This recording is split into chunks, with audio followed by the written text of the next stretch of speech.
Hi, I'm Dr. Ellen McNally at Chiropractic Performance Center, and today I want to talk to you about something that's really, really important for your functional health and fitness. Often people are not thinking about their feet unless they have pain.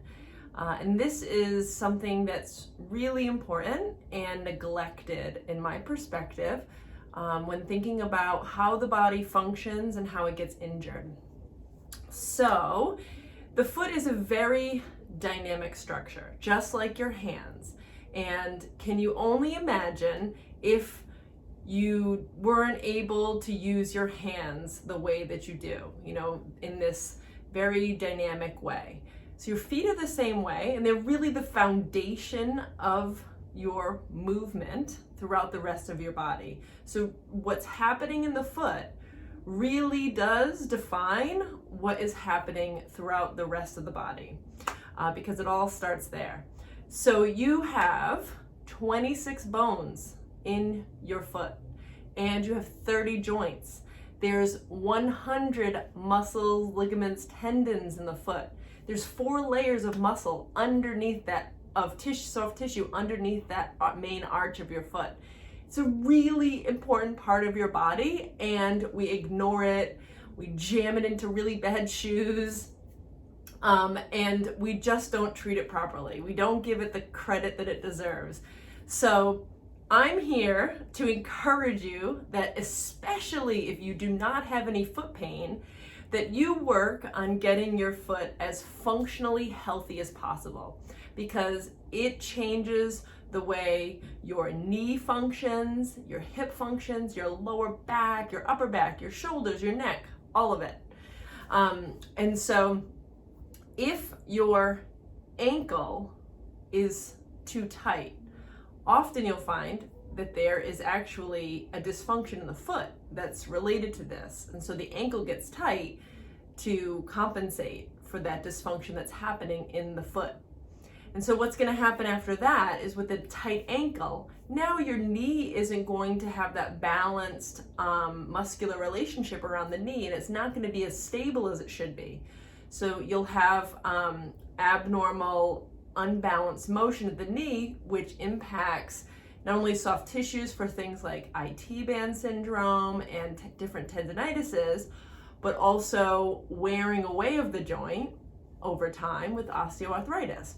And then we just move up the chain, and do you deal with things like piriformis syndrome, or glute tendinitis, or hip flexor restrictions, and lower back pain, SI joint pain, all of these things, and I can go on and on to all the mechanical problems. And so no matter what difficulty that you have in your movement pattern, any kind of pain, I can tell you that in some ways it's relating to how your foot is functioning. So can you have a functioning foot and still have other problems? Of course, because the body is not just that simple. It's just very dynamic, and there's so many things that can be going on. But I will tell you that if your foot does not function, you definitely have other issues going on, because all of your motion really does start there. So just to kind of give you an idea of how these things have developed over time, because musculoskeletal pain is a significant expense to quality life in our day and to our healthcare system. Just different orthopedic issues alone are just a significant expense. And so I really encourage patients to take care of themselves proactively to mitigate some of these things. And when people come in the office without pain and they want to just say, what can I do to work on staying healthy, and being able to do the activities I would like to do for as long as possible, we know exactly what's ideal for the body to move, and we can evaluate that. How are you moving? And we can compare those two scenarios, and then we can come up with a recipe, a plan of action to actually help you work towards getting closer to what's ideal. So it's interesting that really it was around the 70s when the shoe industry became a bit more self-serving, particularly with Nike and long distance running. So at that time, shoes were very flat and narrow. Think Converse. A lot of people were really running in those Converse sneakers. And but running in general as a sport and an activity, a hobby, really exploded. So now you had a lot of people that were not conditioned for running just start running in flat shoes. And so now people developed a lot of injuries from this, a lot of plantar fasciitis and IT band, all this different mechanical injuries that you hear a lot of people saying with the running sport. So what Nike did, I'm going to say Nike, but probably the shoe industry in general, brought in mechanic specialists, basic body mechanic, podiatrists and biomechanists, and they tried to figure out why was this happening. And so what they really determined is that there was a weakness, this lack of stabilization through the foot. And that's what was ultimately causing this breakdown in the soft tissues and things like that. So the solution was unfortunately not really the right answer. The solution was to develop shoes with a lot of stability and support to the system.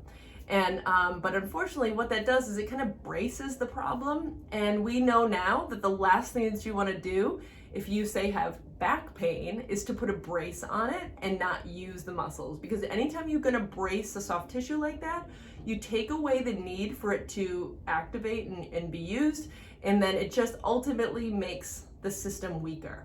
So we've got everybody now this day and age walking around in really stabilizing shoes, and it's ultimate and orthotics. Everyone really has orthotics, and so sometimes the orthotics are really necessary, but in my opinion, a lot of times it's really just overused, and we really got to work on, instead of addressing the problem from a support perspective, what we really should have been doing back then was getting these deconditioned people for running conditioned for running. And so now what happens is that we have a huge amount of the population with deconditioned feet and wearing really supportive shoes or shoes that are really too tight and not functional, high heels, a heel lift, all these things over time really encourage dysfunction in the foot, more dysfunction in the foot. And so you can't go from wearing shoes, a system that really encourages this dysfunction, to, okay, all of a sudden we're just gonna get you out of those shoes and you're gonna be able to walk or run barefoot. It's just not possible. This gray zone, this rehabilitative zone that you need to work through in order to get the foot stronger and get it functional and get it possible for it to work properly, and then have the other tissues throughout your body to adapt and change and start functioning better, so that you don't develop other issues. Because maybe you have heard about, say, the barefoot movement, where people started wearing the Vibram shoes and going barefoot and running, and developed significant tendonitis issues and injuries. And that's because people were going from 0 to 60. You were going from having a very dysfunctional foot to just no support and just going for it. Ultimately, the tissues could not handle those loads. So what I want to show you is, how do you actually work on start strengthening your foot? So a lot of people that come in the office, they've kind of heard of grabbing the towel with their toes, and yes, that's a great exercise, but there's actually a lot more that you should be doing. And the really simple thing is, you can be doing it when you're watching TV, work on your toe strength and activity. And doing a little bit every day has the compound effect of really making a huge impact in the ultimate function of your foot. So I want to show you the toe movements and exercises that you should be able to do with no problem, and that would give you an idea of the quality of function in your foot. So I'm going to show you those, and I really encourage you that even if you don't have foot pain, that you take some time, practice these, try these out, and if any of them are difficult, work on getting good at them, because you can. I see it in the office, I do it with my patients, and it really does change. If you can really dynamically activate that foot and you ground yourself during your walking, your running, any exercises, it just changes the way the rest of your body functions, and all other exercises can become better quality, and you're just going to get more out of the work that you're already doing with minimizing the likelihood of injury. So let's go through those exercises now. So what we're going to do to begin working on the smaller intrinsic muscles in our feet and get our feet working more dynamically is we're going to practice just some really simple toe motion. So first, what you want to do with your feet flat on the ground is work on spreading your toes. And so this may feel difficult at first. If you have a lot of difficulty with this, sometimes maybe you have to use your fingers to pull the toes apart, or you can get some toe spreaders, some yoga toes, to help facilitate that stretch and opening. And so then we want to learn how to squeeze our toes together in this plane. And what you want to be aware of is that, spreading your toes and lifting them up and crunching while you squeeze them together is not really what you want to do. You want to be able to do them in this flat plane here, both, and separate them. And now the third step would be to be able to lift your big toe without your smaller toes and then press it into the ground. And we'll do repetitions of that. And press. And then we can work on lifting our toes without our big toe. Down and press those into the ground without pressing the big toe. You want to try to keep as relaxed as you can. Raise them up and press them down. So those exercises for most people are very difficult, especially when patients first come into the office. But I do see that if you practice them a little bit every day, you will see the change happen. And there's other things that we can do to advance this, but this is the place to begin. First, you need to be able to get your toes to spread, and then be able to squeeze them together, be able to move your big toe independently, and then move your toes separate from that big toe. So it's that simple and it's that hard. Just practice every day, a little bit of time, like 5 minutes or so when you're watching TV or you're sitting at your desk. A little goes a long way. It's that consistency of doing it every day with the compound effect that really will get you there. And it does happen. I see it all the time. You just need to stay consistent in practice.